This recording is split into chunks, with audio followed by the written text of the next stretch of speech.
नमस्कार, आप देख रहे हैं वीआईपी न्यूज। मैं हूं आपके साथ प्रज्ञा तिवारी। रुक करते खबरों की ओर। बलरामपुर जिले के शंकरगढ़ थाना क्षेत्र में बुजुर्ग के सिर पर टांगे से वार कर उसकी हत्या करने वाले आरोपी को पुलिस ने गिरफ्तार कर लिया है।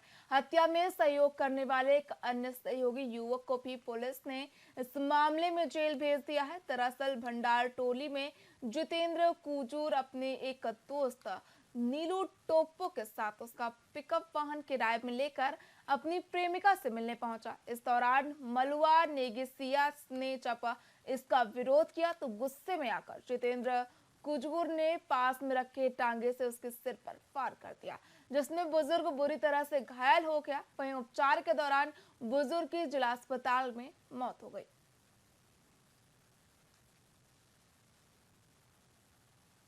जितेंद्र कुजूर है, जिसकी प्रेमिका भरतपुर भंडार टोली में रहती है, अनीता नाम है। उनसे 2 वर्षों से प्रेम संबंध था और ये जो है अक्सर अपनी प्रेमिका से मिलने जाता था, जिससे इसका प्रेमिका के जो पिता है वो ऐतराज़ दर्ज करता था और वो मना करता था। और दिनांक घटना को भी ये अपनी प्रेमिका से मिलने गया था और ऐतराज़ कर रहा था क्यों आए हो करके। इसी बीच में ये गुस्से में आकर टांगी से रखे उसके सिर में एक बार वार कर दिया था। जितेंद्र कुजूर है, जिसकी रायपुर रेंज के पुलिस महानिरीक्षक अमरीश मिश्रा और वरिष्ठ पुलिस अधीक्षक संतोष कुमार ने आईपीएल क्रिकेट मैच 2024 के सीजन में सट्टेबाजी पर कड़ी कार्रवाई करने के निर्देश दिए हैं।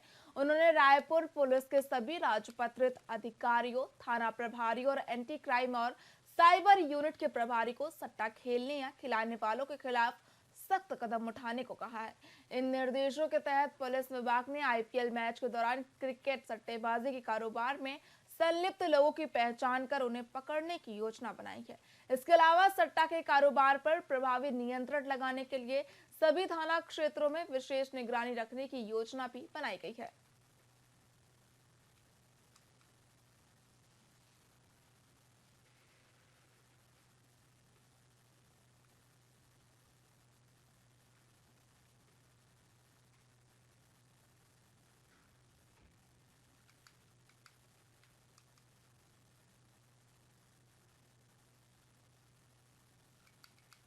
खबर महासमुंद से है, जहां पिथौरा नगर में चर्च ऑफ नॉर्थ इंडिया को मिली मिशन की जमीन पर देखरेख करने वाले परिवार की ओर से कब्जा कर बेच दिया गया है, जिसके विरोध में छत्तीसगढ़ के मसीही समाज के सचिव नितिन लॉरेंस के नेतृत्व में सैकड़ों की तादाद में मसीही समाज के लोगों ने पिथौरा थाने का घेराव कर प्रदर्शन किया।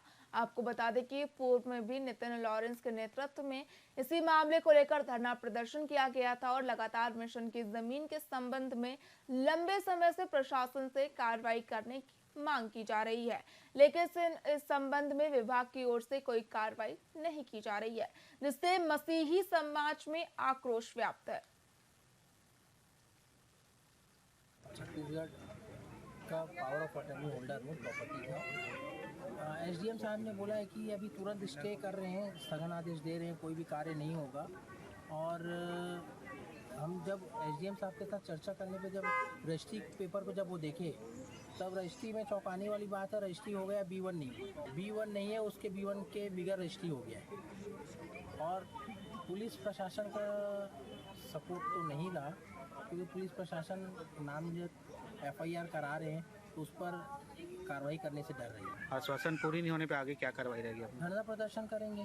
पिथौरा की एक बात जमी है जो कि रजिस्ट्री रिकॉर्ड के हिसाब से आबादी मत में दर्शित हो रही है, जिसमें मसीह समाज का कहना था कि वो एक लंबे समय से यहाँ पास खारिज थे और वो उनका ही क्षेत्राधिकार में या उनके टाइटल्स में आता है। और फिलहाल इस पर कहना है कि किसी और व्यक्ति ने फॉर्जरी के आधार पर इसकी रजिस्ट्री कर दी है। इस संबंध में उनके द्वारा यहाँ पास आके अपना ज्ञापन सौंपा गया है कि इस संबंध में विधिवत जाँच की जाए। ज्ञापन प्राप्त कर लिया गया है, फिलहाल हम लोग विधिवत इसमें जाँच प्रारंभ कर देंगे। छत्तीसगढ़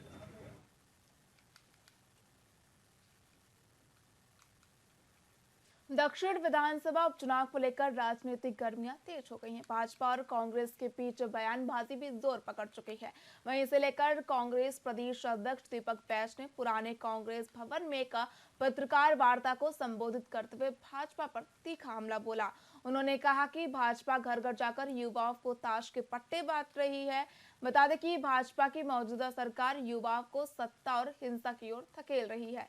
इसके साथ ही उन्होंने ये भी कहा कि राज्य सरकार का उद्देश्य अभी युवाओं को भटकाने और उन्हें उकसाने का है, जो समाज के लिए चिंताजनक है।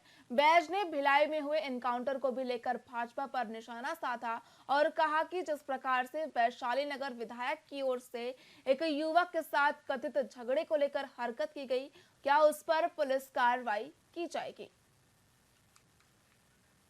दक्षिण विधानसभा उपचुनाव को लेकर लगातार बयानबाजियों का दौर जारी है। वहीं कांग्रेस अध्यक्ष दीपक बैज ने प्रेस वार्ता कर भाजपा पर निशाना साधा। आपको बता दें कि रायपुर में दक्षिण विधानसभा उपचुनाव को लेकर लगातार बयानबाजियों का दौर जारी है। दोनों ही पार्टियां लगातार एक दूसरे पर निशाना साध रही हैं। वहीं दीपक बैज ने प्रेस वार्ता का आयोजन कर भाजपा पर निशाना साधा।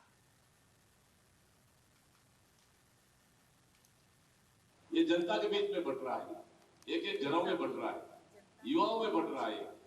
आप सोच लीजिए, दक्षिण के मतदाताओं की बच्चों का भविष्य कैसे बनाना है उन्होंने ठान लिया है, और भारतीय जनता पार्टी ने ठान लिया है कि दक्षिण के मतदाताओं को जुआरी बनाना है। लगातार लड़ाई लड़ रही है और मैं दाद देता हूं उस बेटी को कि अपने पिता के न्याय के लिए लड़ रही है, और आज जबलपुर हाईकोर्ट ने उनको रीपोस्टमार्टम का आदेश दिया। कहीं न कहीं बड़ी जीत है, और भारतीय जनता पार्टी की सरकार, साय सरकार के मुंह में सबसे बड़ा तमाचा। ये जनता के बीच में बट रहा है, एक एक घरों में बट रहा है, युवाओं में बट रहा है। आप सोच लीजिए, दक्षिण के मतदाताओं के बच्चों का भविष्य कैसे बनाना है उन्होंने ठान लिया। छत्तीसगढ़ में लगातार कानून व्यवस्था को लेकर जहां सरकार अपना पक्ष रख रही, तो वहीं विपक्ष भी लगातार मौजूदा सरकार के ऊपर काफी हमलावर नजर आ रहा है। वहीं दक्षिण विधानसभा चुनाव को लेकर श्याम बिहारी जायसवाल का कहना है कि 40 साल से वो भाजपा के लिए काम कर रहे हैं। आने वाले चुनाव में दक्षिण विधानसभा फिर एक बार भाजपा की झोली में आ रही है। साथ ही हाल ही में हुए एनकाउंटर के लिए उन्होंने कहा कि मीडिया से मिली जानकारी के मुताबिक आपराधिक प्रवृत्ति वालों पर सख्त कार्रवाई की जा रही है। एनकाउंटर करना कोई सही प्रक्रिया नहीं है, लेकिन यदि कोई आपराधिक प्रवृत्ति वाला कानून के साथ खिलवाड़ करेंगे तो उनके साथ सख्ती से कार्रवाई की जाएगी।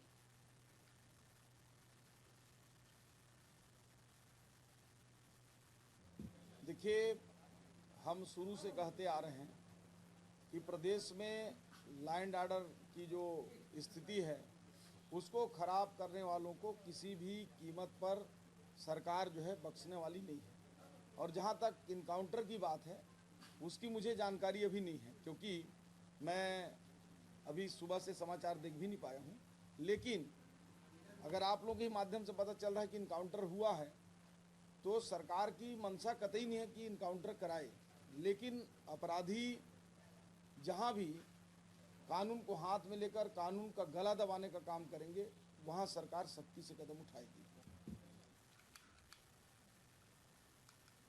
खबर जगदलपुर से है, जहां बस्तर के सबसे बड़े अस्पताल मेडिकल कॉलेज टिपरापाल में जो कुछ हो रहा है वो सचमुच हैरान कर देने वाला है। जहां लापरवाहियों के आलम खामियाजा स्थानीय लोग भुगत रहे हैं। बता दें कि अस्पताल के अंदर मेडिकल वेस्ट और पुराने ब्लड सैंपल खुलेआम पड़े हुए हैं, जो कि न केवल पर्यावरण को दूषित कर रहा है बल्कि गंभीर बीमारियों को भी आमंत्रित कर रहा है। वहीं इस पूरे मामले को लेकर अस्पताल प्रशासन को कोई फर्क नहीं पड़ रहा है। वे सिर्फ अपने आरामदायक कुर्सियों पर बैठे रहना पसंद करते हैं। टिमरापाल में जो हमारा मेडिकल वेस्ट है वो उसके ठेका दिए गए हैं और वो समय पर उठ रहे हैं। अगर ऐसा कहीं पे पड़ा होगा तो बिल्कुल उसको दिखवाते हैं, हम जांच कराएंगे। और ब्लड के सैंपल नियमित जांच हो रहे हैं वहाँ, तो ऐसी स्थिति नहीं है। मुझे लगता है कि टिमरापाल में सुचारू रूप से चल रहा है। निश्चित रूप से दुर्व्यवस्था तो है, इससे इनकार नहीं किया जा सकता। जो अस्पताल प्रबंधन है, जो उनको इन सब चीज़ों को ध्यान में रखना चाहिए, क्योंकि स्टाफ की कमी तो होगी नहीं। वहाँ पर साफ सफाई करने वाले कर्मचारी काफ़ी संख्या में होंगे। उनको अदला बदली करने का काम तो बराबर करते रहते हैं ये लोग। जो सफाई जो कंपनी है, जो गार्ड नियुक्त करने वाली जो कंपनी है, उन्हीं गार्डों से पैसा लेके नए गार्ड लगाने का जो काम करती है, ये करने में तो अव्वल नंबर है, किंतु साफ सफाई पर हॉस्पिटल प्रबंधन ध्यान ना देना ये दुर्भाग्यजनक है। और डिमरापाल हॉस्पिटल में जो भी मरीज पैदा माने वहां पर एडमिट होता है तो उसकी देख रेख जो ना ठीक ढंग से हो नहीं पाती। फिलहाल खबरों में इतना ही। देखते रहिए VIP न्यूज। नमस्कार।